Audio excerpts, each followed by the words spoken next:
sure. I had to turn the key on the ignition to make sure that, I don't know, because this is going through the radio. They're hearing me through the speakers, however that works. Anyway, welcome to my new mobile office, if you wish. I've been working for these folks for about 2 months since my boss up and sold his business and retired. These very nice people, don't get me wrong. I've been concerned about the seeming lack of hours. They've been helping, but it should not take 2 months to transition this merger or acquisition. Acquisition would be appropriate. Really shouldn't be. Monday, Wednesdays, and Fridays, I'm doing what's basically really fancy porta potties, a bunch of trailers that have stalls in them. And Microsoft is building a huge complex on the southwest side of the city. And we are providing the construction site the waste management resources that they require. And it's something. I don't think I've ever been on a construction project as big as that one. I really haven't. But it only takes about 4.5 hours. If nothing goes south, it's about a 4.5 hour job, 3 days a week. And then nothing. I either sit in the lot up there at the shop until noon, 12:30 to try to get at least 6 hours in, or I go home. I mean, it just bothers me more than I like to admit. I don't like sitting around not having something to go do. Now, this is different. I went out and I did three grease interceptors today, which is what I normally have been doing for the past X amount of years. And this truck will hold 4,000 gallons, which is 1,500 more than my old all clean truck. And so you can put a lot more jobs on it or do a big one faster. And their system of doing things is way different from what I was. And I acknowledge I taught myself a lot of what I did working for my old boss because it was trial and error and asking questions. I asked questions of all my, competitors, peers, the people who do the stuff that we do, who've been doing it longer than me. They would know they're, something. And I also would ask the head people out at the waste, the sewer plant, the WRA, what the policies were. And I tried to stick to those policies as close as I can. Going on, my friend? What's up? So we sit there, hey, there's 2 of them there going on. Yeah, so basically it's going on noon now, and I'm waiting for a bakery to close at 2:00, and my option would be to drive back to the lot and sit there for an hour and a half because they're only about 15 minutes down the road. My job is cleaning grease traps and interceptors, kind of like septic in some ways, right? And then on the off days, I do septic. So what I was saying is we have these big, huge porta potty trailers that have multiple stalls from 2 to 10, and we have a really huge contract on the south side of the construction site where we've got 9 of those things now. So 3 days a week, I go out and with the help of the attendants that are working out there all day, pump those trailers off and then take it out to the sewer plant and dispose of the stuff. And then, And then I go and then basically take a truck back shop, and then I'm off the rest of the day, which, it's kind of a short day, and I'm not a big fan of that. The other 2 days of the week, it's doing grease interceptors, which is what I've been doing for years for my old boss. And in that case, we go and, every restaurant in town, every hospital, every big place with a commercial kitchen is required to have a grease trap. It's either inside or it's outside. And outside they call them interceptors. I don't know why, but they're just much bigger. So like this place I'm waiting for now is 1,000 gallons. I just finished a Catholic church, and I took 2 trips, and I got 3,000 on the truck, so I can fit another 1,000. And then at that point, I'll take it to the sewer plant, unload the truck, take the truck back to the yard, then I'm done for the day, and make for a decent day's hours today. The downside, of course, is that they don't close till 2, and my option would be to drive back to the yard and sit there for an hour and a half, twiddle my thumbs, or sit nearby, out of sight, out of mind kind of thing for a couple hours and wait for these fine folks to close and then move their cars off the manholes back here. Well, this truck is very fast compared to my old truck. This thing will pump that 1,000 gallons out in 15, 20 minutes. It's something else. I'm impressed by all get out by the equipment. No questions there. No questions there. So, it's the 1st of May, my May ramble for my wannabe channels, and things have improved. I've got a raise. I've got benefits, although I have yet to see these benefits manifest. The insurance is kind of all effed up right now. And I'm paying for 2 sets of insurance, or I'm waiting for the one to kick in so I can cancel the other one. I'm confused by some of that stuff. Anyway, coming up on stuff for the channel, when I get time, chances, I'm currently reading my way through Shadowrun Spy Games, a deep shadow source book for the Shadowrun game system. And I've got 3 or 4 more that I've finished reading that are sitting on a shelf at the or sitting on a table at the house, waiting for me to do videos on. I didn't do any videos last weekend between the weather and just not being. Just some days it's hard to get motivated sometimes, and just like the changes for my career, if you wish. I mean, I haven't been doing the nights anymore. They have been good of their word. I'm not working night shift. I'm not working weekends unless something comes up, which is rare. And I've been working a day shift. I've had to do a split shift a couple times, mostly because of just the way things timed out. And I'm okay with that as long as it doesn't get out of hand. So it's like now, technically, I could take the truck back to the yard, clock out, drive home for an hour, drive back, clock in, and that's silly. That's a waste of time. Ideally, we would have another job interspace between these 2 things so I could have something else to keep busy doing. And, I'm not going to yell at him anymore about that sort of stuff. I'm very grateful that they've given me a job and opportunities. I got another month for my 90 days to be up. Things are what they are. I heard that we picked up another really good size account. It starts sometime the end of this month or middle of this month, and that means one of the other drivers will be going out of town a lot more, which means more frequent jobs here in town to do, which would be good for me because that's what I'm hoping. That's how that plays out. I've had to do a few inside traps. I'm not really keen on those. This truck here is too big. It's not set up for that stuff. It's ridiculous to run hoses, that are this big around to do a trap that's only this big.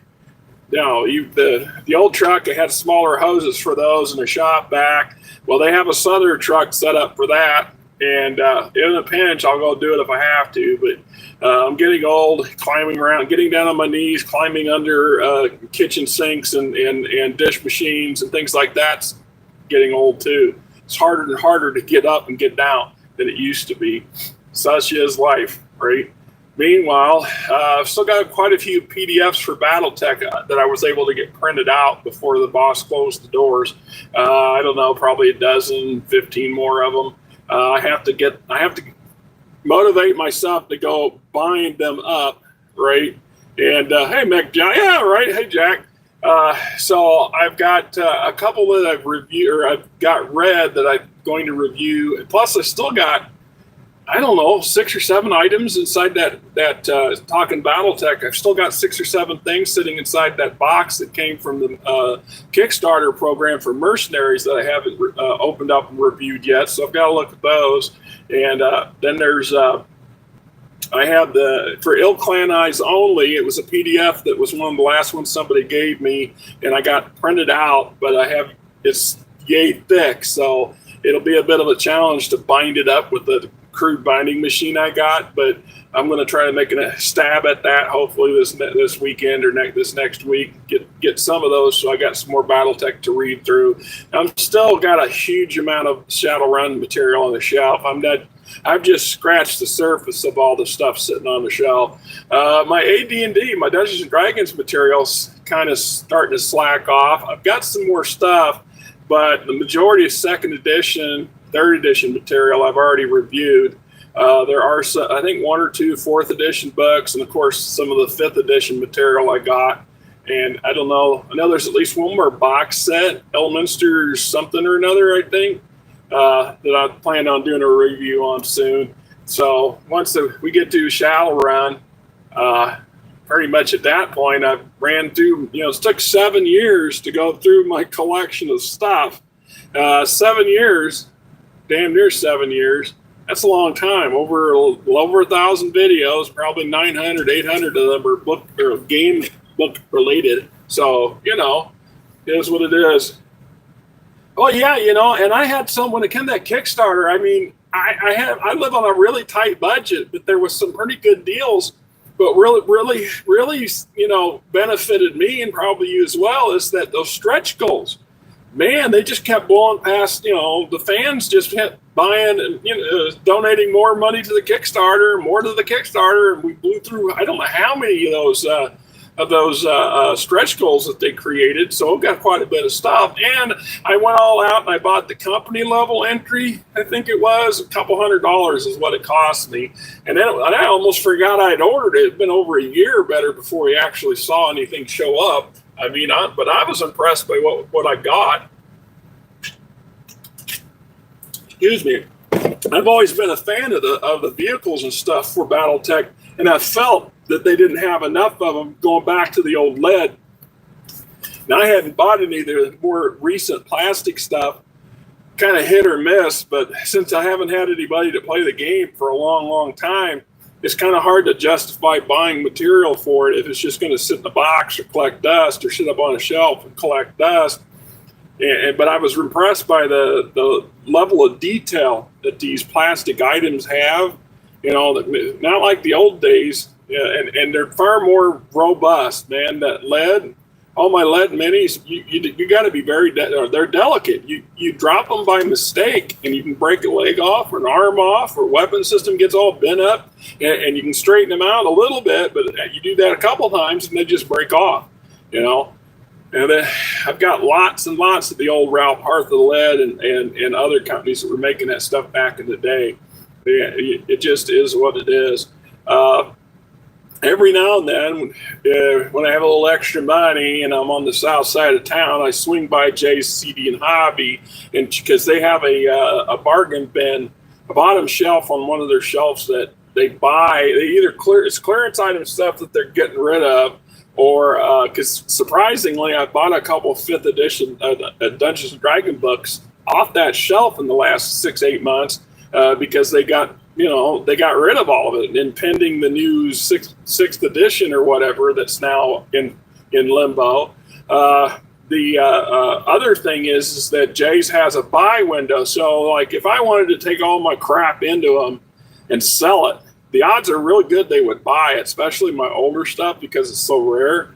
But I couldn't bring myself to do it, not yet. There might come a time when I get old, because I got no family to leave this stuff to, and I would hate for it to get tossed in a dumpster because some ignorant ass didn't know the value of some of this material. You can't get it again. Stuff that was printed in the late 70s and the 80s. Jesus, if you're lucky, somebody made a PDF of it that you can get. But majority of that stuff, it's toast. You either find it on somebody's shelf somewhere or somebody's garage sale, or kick the stuff to the curb. It is what it is, and such is life. I'm looking forward to doing more videos and things like that. Like I said, I stop by Jay's once in a while to see if I can find stuff. This was one of those items I bought out of Jay's. It's probably 6 years ago. I paid $15. He got it down here for $14.99. Says pre-owned on the back. That's kind of how they did. But if you look at the book, the bloody thing is new. It's. I don't think whoever bought it, they either bought it, read it once, if they even read it, and they didn't know what they were getting, or they didn't have any use for it. And I always like stuff like this because this kind of source book, it translates itself fairly easily over to other systems. You could have that in, Star Wars. I've used them quite a few times for ideas and for source material for setting up things pretty quick. And any cyberpunk system that you might have that would translate well into the old Top Secret. Man, I wish I hadn't. I say that every now and then. I wish I hadn't given that. I gave a big paper sack full of stuff to my oldest son when he was about 11, and hopes that he would find the passion that I have had my whole life for this stuff. And he's my oldest son to my ex-wife, and through a lot of BS. It was, I never had a working relationship with him as a father and son. When we were divorced, I didn't know she was pregnant. She didn't tell me. 10 years went by before suddenly, I started getting letters from the DHS going, hey, and they mainly wanted child support, and I wanted proof he was my kid, because the reason we got divorced was because I caught her in bed with a different dude on 2 separate occasions. You only had to get burned twice. Most people get burned once. I believed her the first time. And so, years later, we tried to have this meeting with the DHS, trying to establish something. And I wanted him to share a part of my life with him. So I did. And then a couple of months after that, I've never seen him since. So what he did with it, I don't know. I know who adopted him.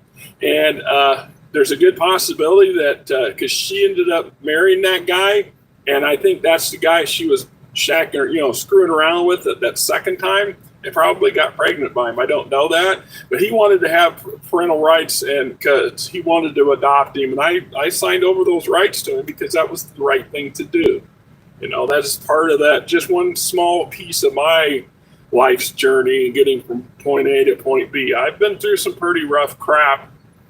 And, I don't like to talk about it. It comes out every now and then, and I'm not going to bore you with that shit now. Anyway, it is probably a little afternoon now. And I don't know. I'm hoping this job works out. I don't know why it wouldn't. Part of me, though, it's that pessimist in me. I worry nonstop about everything. It's just like last week I went out to start my riding mower that was given to me 2 years ago. And last year it ran fine all summer long. And I parked it, and a damn mouse made a nest in the motor casing, chewed through one of the wires. And I'm not mechanically inclined. It cost me damn near $500. Another $500 on my damn Discover card that's already in excess of 10 grand. Now, Jesus, I cannot catch a break. And so here we are, got it back. Now I'm waiting to see if the guy that owns the strip club next door will have me mow this year like he has the last 4 and or the last 3 years. It might have been 4 years. He went out, and when he called last week, I had to let him know that the tractor that was in the shop getting fixed, and that I hope to get it back in a week or two, according to them. They got to it much faster than what they told me, but he had already taken his push mower and mowed the areas up around the club itself, and his push mowers are still sitting out back of his little shed, because I seen them the other day, and he hasn't replied back to my several text messages to let him know that I got it back, and it was, whatever he needs done, et cetera, et cetera. I don't know if that means he intends to mow it himself this year, and poor God, he don't mow the entire damn property. And that's how I ended up doing business with him, because I was mowing half the lot next to my house to keep the weeds down, keep the insects down, to keep the homeless people out. I love my wife, but she's a little bit naive. I don't need the homeless guy setting up in my backyard because my wife's stupid. She'll be suckered into something stupid. And I worry about that stuff. And it's not being derogatory to her. It's just the reality of who she is. Some of those things it has its things. So I worry nonstop, and that ain't good for the health. The other thing is a transition. I'm trying to learn my own transition, this change I'm home every evening and afternoon now. That didn't used to be. I used to do these split shifts where I'd work 3 to 5 hours during the day in the morning, then I'd go home for 3 to 5 hours in the afternoon, then go back out in the evening for another 3 to 5 hours. So that's how I would, and I was averaging 45 to 50 hours a week on average. And so to go from that to 34 hours a week, that bothers me. Why getting paid more? Well, as when somebody at work, it's only $50. Yeah, but $50 a week, that's $2,400 a year, dude.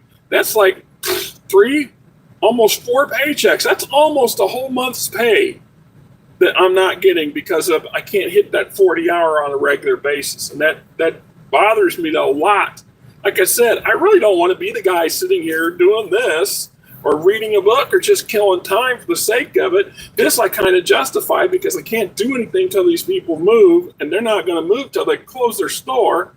Somebody's literally parked on the manhole, so I can't just slip in and grab it. And I wouldn't want to do it right now anyway because it's lunch hour. And there's a Buffalo Wings place right at the end of the little strip mall here, and they would squeal like stuck pigs if they stank up the back of the building. So we'll wait till 2 o'clock or however, and hopefully a little after that if they don't take forever to get out of there, but unless somebody calls and tells me they need me to go do something else or bring the damn truck back, this is just where I'm going to sit and get my hours in today and do the best I can. And then tomorrow, back to those poop trailers. That's what they called them. Not my word, their word, poop trailers.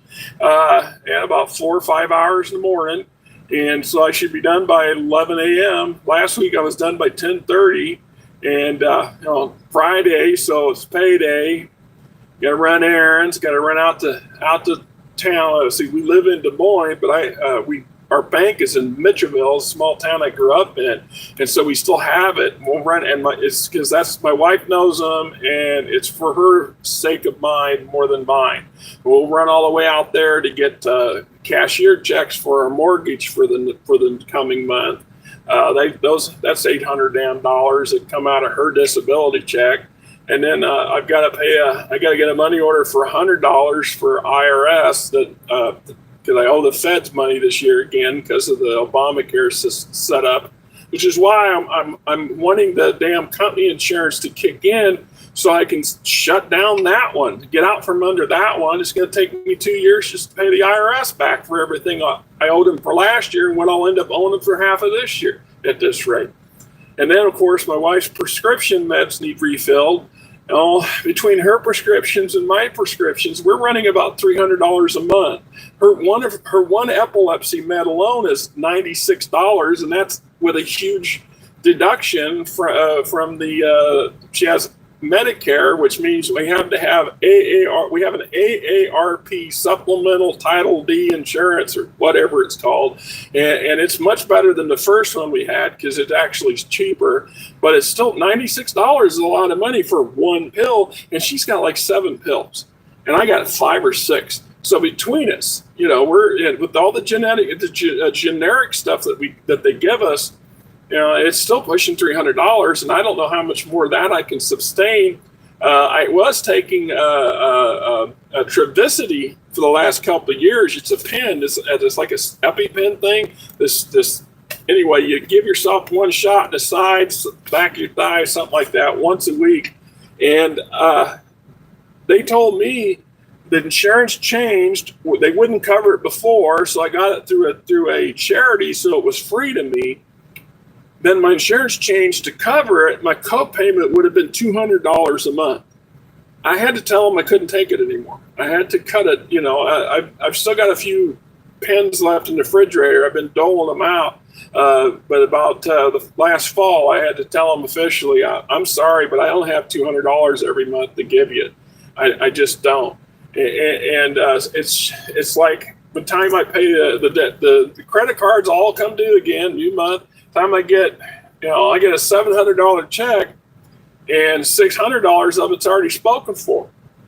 And then that last 100 or so, well, that's the money we use to buy gas for the van and for the odd little things that we like to eat out once in a while too. I mean, I like to have pizza once in a while too, but we don't do that like we used to. We just don't have the money for it. I'm sure a lot of you guys are in that kind of boat. you know.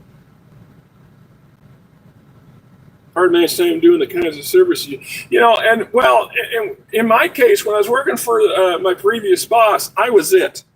Literally, if you listen to me cry about it for the past, 7 damn years, 8 years, however many years it's been, since COVID, I was literally the entire operation. I was in the office. That's where I'd get extra hours. So on a day like today, I would probably be at the office doing paperwork. I'd either be working on schedules for next week, calling customers, or doing invoicing for the jobs I've already done this week, and whatever other stuff that was needed just to get some extra hours, 10, 15 hours a week on average in the office, and then out in the field. And so I would literally do all of it. So now I work for a company that has an entire staff in the office. There's must be 8 or 9 people who work in the office, and they got a sales guy, and they got a head, a guy over us, and the guy over the yard, and a lady who does the scheduling, and somebody else that does the invoicing and things like that. And so I went from having my phone on, my nonstop. My boss had just constantly texting me and calling me. On the week, if I had a day off, I'd turn my damn phone off. It's like ghost town now on my phone. I hardly ever get any phone calls. I got no friends. Nobody calls me to say, "Hey, how you doing? How's things going?" I ain't had friends in 8 years, 9 years. The last friend I had, he moved upstate. He got married. That was that. I don't even get text messages from him anymore. And after a while, I stopped pestering him. If I got to pester you to respond to me, then maybe our friendship isn't as strong as it used to be, or you're just really a busy person now. And I respect that. It is what it is. And so I'm trying to adjust to this different norm. And that's a struggle for me. It really is. I mean, I go to bed around 9:30 at night now, every night, except on the weekend, and get up around 4 o'clock in the morning. So by 5:30, I'm at the yard, and have to. Every morning, I got to wait for the porta potty guys. They got 5 or 6 small trucks, and they unload into this truck every morning. So my first thing is to take this thing to the sewer plant and empty it out before I do anything else, because you can't do grease and septic at the same time. They don't let you mix it like that, not on a large scale anyway. So you make that trip down to the sewer plant first thing in the morning, then whatever jobs is on the schedule I go do, and I'm pretty good at what I do. I'm not trying to ring no bell or nothing, but doing what I do, I've been doing it a long time. It's not rocket science, and I've been doing it by myself a long time. So the fact that I feel like I'm left out of the loop with the new company, that bothers me a little bit too. And even though it shouldn't, but it took them almost 2 months just to get me a bloody uniform. Finally got a uniform, so I wasn't walking around with my old uniform on, looking like the oddball in the basket. Now I look like one of the rest of the idiots. So I'm just another idiot now working there, which is fine. But that's a huge adjustment for me, and I'm struggling a little bit with it. The other one is the fact that I'm home with my wife now more in the evenings than I ever have. I haven't been in a long time, and that's an adjustment for her and I. We both have to get used to that fact that I'm, home more, which is a good thing usually, and we're getting more stable hours, which is much better for her. That I don't know if you know much about epilepsy, because I don't know half as much as I think I should know about it. But that stuff messes with your head after a while. Sometimes she will fly off the handle. She'll get angry. She'll get frustrated with stuff and then get angry, and I'll be damned if I know what set her off. Now, there will be other times where I'm angry or annoyed, and I know I'm setting her off, and I don't mean to, but nothing I can do or say will stop it, and so it has its challenges too. Things are on her side. I want her life to be as stable as possible, because she don't go off on the handle as much. But man, between her meds and just age, she ain't the quiet little girl she used to be. She's very I don't know, full of just easily set off. She gets really frustrated easily, and I don't know how to deal with that. 32 years of marriage, and I still ain't figured out how that's supposed to play out. But that's like, men from Mars and women from Venus kind of crap. What do you do? Hopefully, I'm kind of hoping that sometime by the end of summer, everything gets stabilized, and I'm confident my scheduling is not going to suddenly morph into something else. Yeah, right. It's hard to, I've heard people say that animals can get it too. You get these damn, she gets these little episodes all the time, and if you don't see it happen, they come and go. And you have to hear, after a while, you notice the signs sometime of when they're coming on, but usually the after effects. But every now and then she'll get a really bad one, and the bad ones are the ones that really concern me the most. She doesn't get the grand mal, so she's not flopping around on the ground or nothing. It's the other way around. It's just like somebody cut a string, and she just collapses like she passed out, and there's almost no sign she's going to do it,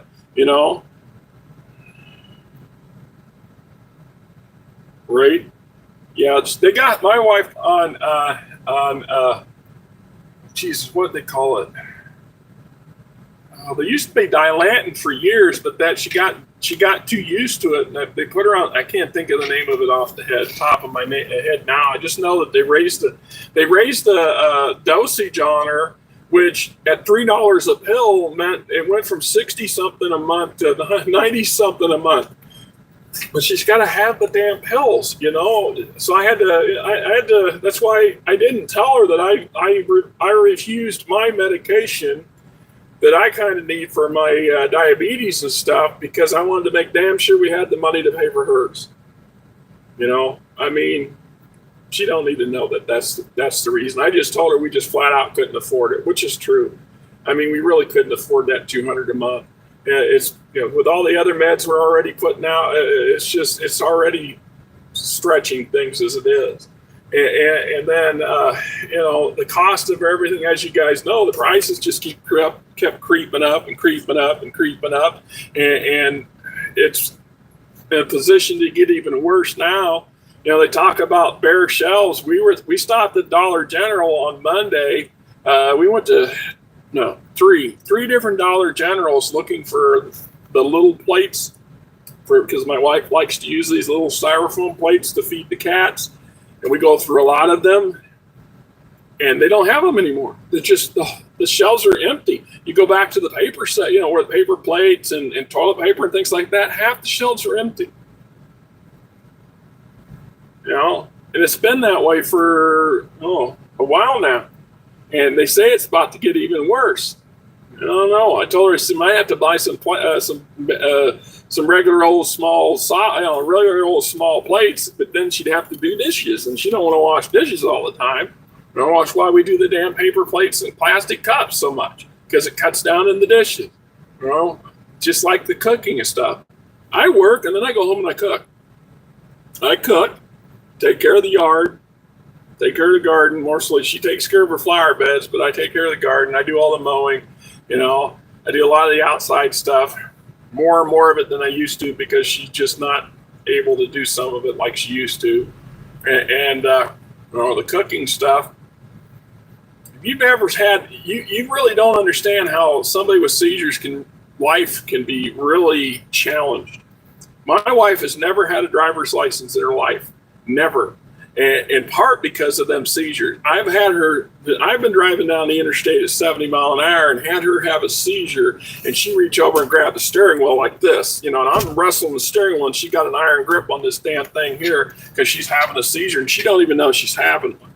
Now, that's how she lost her job. She worked for Casey's, a convenience store chain here in the Midwest, for 20 years, and after a few too many seizures, the new manager just couldn't cope with it, because I've seen her in a grocery store she'll just randomly grab something and fling it across the building, because her body's just doing what it's doing and her brain ain't there. And then, or the worst one, like I said, she'll get these seizures where it's just like somebody turned a switch off, like you turned your computer off. She just drops. She's 230 pounds these days. She just drops like a sack of potatoes, and then you wait. It's just, you're waiting a minute, 2 minutes. Her lips will start to turn blue, and you're in a public place, people are freaking out. The last time somebody called an ambulance, because that's the first thing I'm like telling people, please don't call an ambulance. Please, there's nothing they can do. Time they get here, she'll be out of it. If she don't come out in 5 minutes, then we can panic and call an ambulance. But the last time they did that, it cost me $1,800. It took me damn near 2 years to pay the damn thing off. I mean, all they could do is check, want to know if she wanted to ride to the hospital, because by that time she'd come out of it. So this last year, she had one out front of the house. It was the first time she'd ever lost her bladder control during a seizure. That was, we called her neurologist on that one, and they adjusted her meds again. And then on New Year's Day, we laid down to take a nap. She got up to use the bathroom, and I heard this thud. And I get up and go there, and she sprawled out on the bathroom floor. She hit something, messed up here, bit her lip on the inside and out. She was bleeding all over the floor. I've never seen her do that before. So, I mean, it really freaked me out. I wondered, but it being was New Year's Day, there wasn't any, it's short of taking her to the ER, and it wasn't ER justified. I would have taken her to urgent care if it was open. I wanted to do it the next day, but she refused to go. And I made damn sure her neurologist knew about that, and she got the riot act, because she really should have went to the doctor on that urgent care thing the next day. It just is what it is, Anyway, that's me rambling, killing some time. It is what it is. Thank you, folks, for joining me and putting up with my crap. So until next time, hope you guys have yourself a great weekend. Got a new weekend coming up. Weather's getting a little better. Kind of gloomy and crappy here here in Iowa today, but such as it is. So let's see, how do I shut this damn thing off? All right.